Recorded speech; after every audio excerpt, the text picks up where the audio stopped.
There's a nasty little unecumenical joke that makes the rounds once in a while. And in this joke, St. Peter is showing a recently deceased person around heaven. Protestants are on this side, Muslims are over there, Jews are off to another side, and every group has its own place. But who's behind that big wall back there, the new arrival asks. Oh, says St. Peter, that's where we keep the Catholics. You see, they think there's nobody else up here.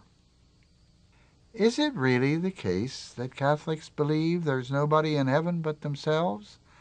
And that if you're not a card-carrying Catholic, you can't get into heaven? You can't be saved? No, that's not the case. That's not what Catholics believe. Catholics believe, first of all, that to be a member of the Church in good standing, to be fully incorporated in it, you have to be a sharer in the life of the risen Christ. They call that being in the state of grace.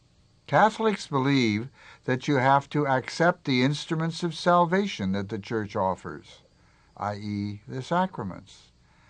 That you have to believe what the Church teaches, that you have to accept the Church's structures and rules. Those are the membership requirements. People who have never heard of Christ or the Church can belong by default, as it were, if they are honestly searching for God and living as virtuous a life as they can. After all, God is not anxious to keep people out.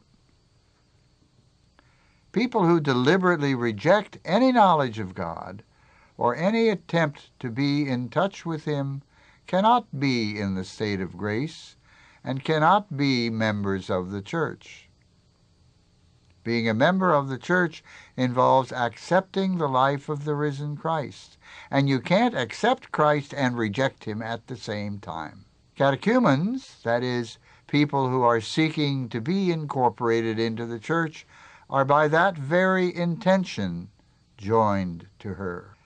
Those who profess only certain elements of the Catholic faith, for example, who accept sacred Scripture or the sacrament of baptism, enjoy a sort of partial membership in the Church. God deals with them by way of exception.